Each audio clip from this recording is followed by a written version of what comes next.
Ya male gwa de yener yendial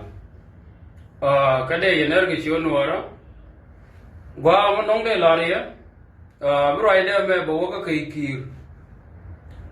bo ka wudi chwale tyang kir mala ka kir bo ka ja kir ala gur tyang kir bo ka nerien nirang ma yar gwa men balare gari taban wedan di chunga weidante chunga ka walle yen god kit ndere mon ngi Ethiopia de yero du lya de yero lya ka bom ndaga kwai kir ka bom ndaga kwai ndaga nera ne ra ma ya wede jagare a walle matom ni am dan ne ka dil ko no gwej ka chana khadu mu ko chana jabakan chana kadbila na me ba kon topten baden men balariye ke dungbar Allah ber taken ko real karodi enaka lalandu closer tin tianen ta cherita yotene tin tianen kake ti kon wina te chunga dong le dudi yalu jogile dong mun ko kuma Ethiopia men biya ngaja alandia nuara man tagi Ethiopia ta dor mi chwali Junuba Sudan te ga tetin kalia nuara man tagi Ethiopia ta dor mi chwali Junuba Sudan te ga tetin man nak ya song mi tara ya ga Junuba na me alata cheritin kon kenyin mon mi chwali Junuba Sudan ten ta namre mondun ba kulo nage kenyin dor mi chwali Junuba Sudan ala yen ko ci aga nen goro da yen ngan keptia te kon de yen yo ku me Ethiopia eno ntem ku me Ethiopia ai ala so Sudan rai dor mi chwali Junuba Sudan ntem cha kwa ka chaga nung chaga lobber ko ba ga ban nang nei akona a changa jin bro la mat ber ba jin ku me bunya mi ci na me bu ko jogwa ka ba ga yir de jibo binola nuol bu boy kana bar bi ko chwa la buy ko na me gar ba yetopten mai to kon tin janen ko buy ram ngun ke ye wuri wala jogir tieden wudi jole Louis ubong ujore Louis ubong ujore ram kel ka nang na tin kon na ko nuor ke Junuba Sudan so jara mele la to mone baden ke de ci jen me wona nang ke mun ke Ethiopia wona nang tar fam ni me je ka ka so Junuba Sudan weje ala win mi do dien do lo mi do dien mi jo ko do lo mi do dien la ja kwa kondem la ja pi ke ko ngot la ja ti ke ngot ala yen ga tidin de mun Ethiopia tin le kel ge ku me bunya so gore je gwa no ku me bunya dai yarwa ke je gwa ko ne ba ya bre mondien jege ala munu mo mundun ni wode ku me bunya do dien dai je da bana wonen no mi ma mi je me jwali lim shiri gweje ka me je ke lew ka Junuba Sudan Junuba Sudan en me wenang na ni ko Ethiopia tong mi kan lo ni je no ba nuor ba dil na ka dubdia angani yen woni ala wud la liu ga gangwe de dorin da la do ber man ken angan wud ro ke yeme ci abong bu ko ijanda ko Ethiopia ikamala da me Ethiopia nyurtin ka chenga da ne lwa na jiana ka nasir ke jiana nasir me jo Ethiopia jorum galong kalong me tuwa ka garunwang ke ta ba kel garunwang dukan ne tuwa ko tin tuwa ka dukan ne jo letin dukan da mar te ga ti jiban nyur alo ji ko ra chul turajin Kurana wayur turajin la mon ran mi ci awo ko yen film yesu ram ta no mala duai ro fe e ja ta mon na tar fa ta tinun gudu raje me to ko ni amde me ci ne to gwit ba ka tura ji no mu madan nan na chune jien chune kwa kwa mboro gwi chune waje chune ba da ku monten ya waga re chana lwen tabara mele kwa kwa mbor e chem nyete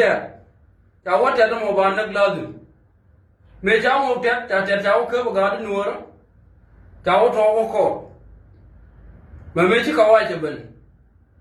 me ci ka wa je ben je piu ja ga hotem me je piu hotem ja ga lo piu ja ga lwen e sing tua alo na mi ci awo ko yen film yesu ta la duy na ro fe gede e ja ta mon gana ala ram ke ta lon ka kabanero kab di ne won ba ko la dare patana ba ko le ke geni ka daro wo nero nyam ka nero jo ta nori na tinu mo e kina lutin rewde ka ta na kana domni ngayene ka berci kene di dana ya gar mu kono waga to genu de roje yeme jena matar ge choko to wona gambele ge chok bana ga dor chwali le ar nga daga mala chwala bor ku kana la ka bintin jam ne ge to nil kan ber jan ne ko me chi wo ko chi ko lu nywe gwa da na la ler pin dung pam kuna la wogo kubri ya ni jen kwa da la te ko luin ka mai waje ci luin ngwe zo ko ne ne pankien chuo ku yu pot ge wo na ma ne jo ko ga lo wo ka do ga ne be ko ci luin du ban ka mer ga batare ni ya pode pur ko ku de de jeng ne ga ke lu chu ro barbo me chu ne re ga der wo ni jeng ne ga te ga nin ndia chang ne ram kel mi da ka go ni jo bos e ken bolen de ro bar te ga kel so jen gune ngule ke la damo amani yen ko wor da yen la mi chere na mon ku yen nang ga pe le yen mu da yen la ko na me chebe ta ga fa ndam ko ga support bo udi jaru jogi le ngai yen le da la de ko ga che mane da ku chon ke le ke lakin wi lu di chwali luis u bon u jore e jara mu tongi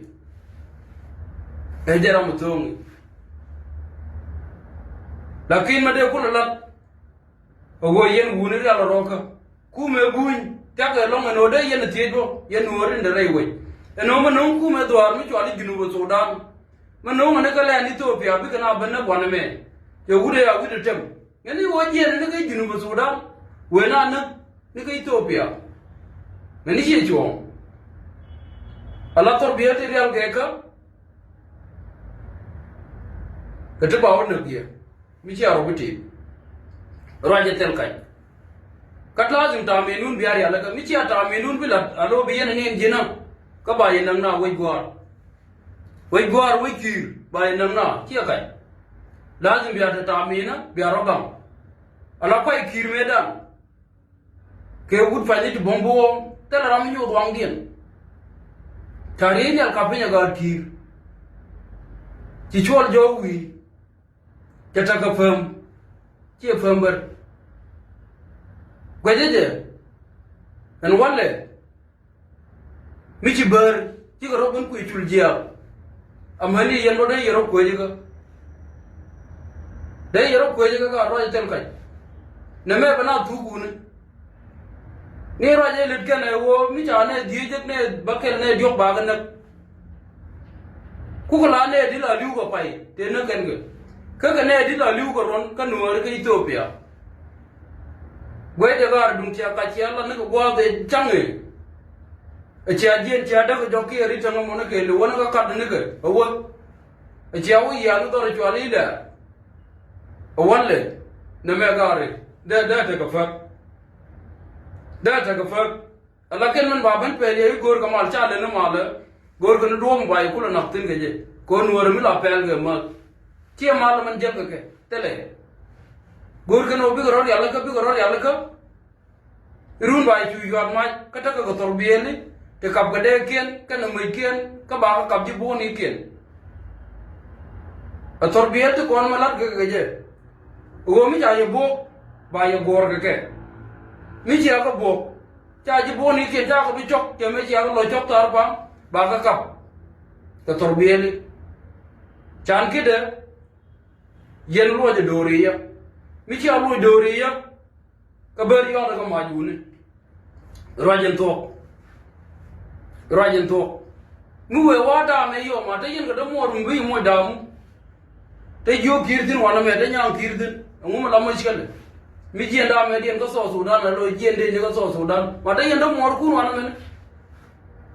wona na ka rodien la gang la ken wona ku me Ethiopia ta no bele da ko ne de kon de ni amna mi te le melat ke ken ke ku me Ethiopia ma no ku me Ethiopia ko mi to dia be ne ba gor maslade mi ta mo ke yo be de kwa yen na ta yen na tel mi be le gor de kaka latin konin bile mi ci ga lati bita ka loj wo ti ja yudo mu wara no jo ga kam ne me chuma na nan no ri chuje la ma bran ben ga bede jama nan na ga jinu ko amene kane de jinu ma ga to ko gen ti ko ga to la ke ne asu du mo ga yu la cha bi di bedu la wala no wallahi ma nan no ri tel no ri na yen ku ma ga ne ku ma ayi wo ga ne aji kana ka ne no ri tan no ri fe so man ta ko Junubu Sudan wona ci to gai Junubu Sudan sai o nuwar ta ko gor gana mi ci ka ta gor gana da ko no ko nuwar ta daga Junubu Sudan mi ci ka to a ta ko loy ko ani amma ni nuwar ta Ethiopia da kwai ko da batu wa mun kan kontin kami ja yi to ki Ethiopia da yin kulo mun dien ka donga da ma kun ya ma tiya ma na me ya ga joitin ngone wo kon wune tan ro ngon nga ñu liw na liw cionu ci wal noor ban o mun nga je la ma ne no te lo way noor Ethiopia noor ri noor ke lo tara ke e jen cioro ke lo mo jara na je noor te lo gwan mo do mo betil ha te no di lo wajba wo to waj ke Ethiopia te tin mi la way noor ka ga ki te waj noor ni ka banti ute tin mun lo noor te tin ka pan ga te tin lakin wono ban ka kare yo kel gelu wa de bon wara artin kel gelu gani yen bi ma da kel geye wo tiere rodun ka kume Junubu Sudan da kume Ethiopia je ti ko mot mu wonna ka to ko je de gwe mu to dien je ko nang re gwe mu dong we nang su miliane to lab ni duel gora ko we de fal ana mo me da yen ter kore lazim da yen ter kore me de la de jel ka ke Junubu Sudan muftaro den ka ke de ne dan mi te garama ngi ko ka de ke de yesur wala de yaran ke tek de ke ka ke Junubu Sudan de yen o nyo ku me buin ka de yen o nyo ku me Junub de yen kam nya no jiri me cha la ku me Junub te nori te ber te ko no Ethiopia che de Junub che da khalo Ethiopia be chura je ku yen wang de to ko roj cha nga ji win mon Junub cha nga ji win mon Ethiopia bada ga ran ke le cham pel yen che je la ri bone lakin tang yen to ko wo ko ne bu mal ko de ke le